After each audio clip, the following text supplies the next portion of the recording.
ito is cosine 30 degrees. So, doon naman tayo sa cosine triple angle formula.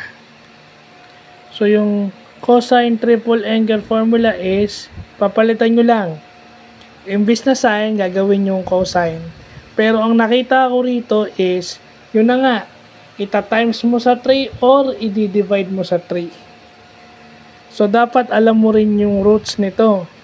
So, since alam mo na, i-denote mo yung x or yung y as yung, kasi roots yun. So, i-denote mo yung x and yung y as yung minultiply mo tsaka dinivide mo sa 3.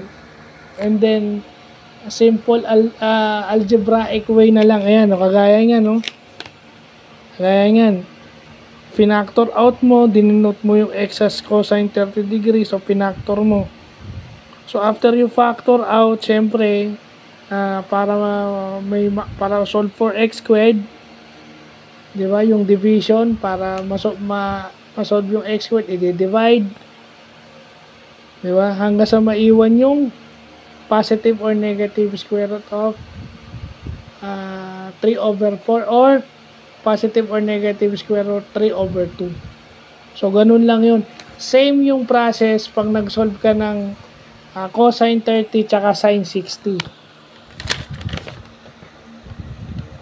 Yung sine 60, ito naman siya.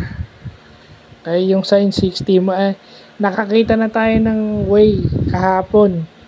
Diba, kasi napag-aralan na natin. So, ang gagamitin ko na lang, if ever, ang tatandaan ko na lang is ito. Yung sine 60 tsaka cosine 30 pareho. So, kung yung cosine 60 is minultiply, itong sine 60 dinivide. So, syempre, alam naman natin sine 60 is sine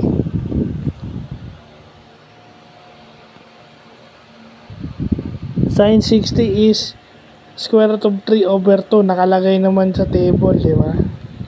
Pero syempre, triple angle formula yung gagamitin natin. So, magde-denote na naman tayo kasi dinivide sa 320. So, 20, hindi naman siya eksakto eh. Hindi siya kagaya nung sin 90, eksakto yon. Pag hindi eksakto, may root.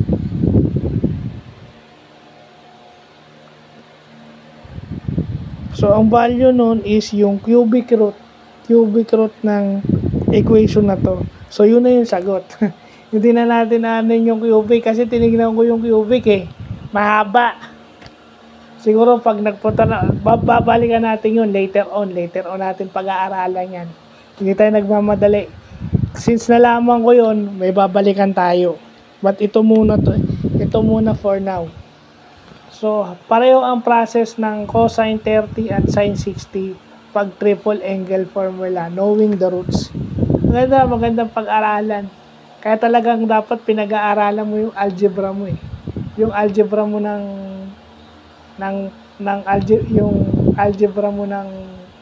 may algebra ka talaga pag nagta-trigo ka.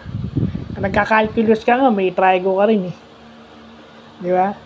Akala kasi analytic geometry lang yun kasi yung process ng algebra, hindi, lahat algebra pala lahat, including the roots. Kasi kung hindi eksakto, ayun ang gagawin natin. So, yun lang po.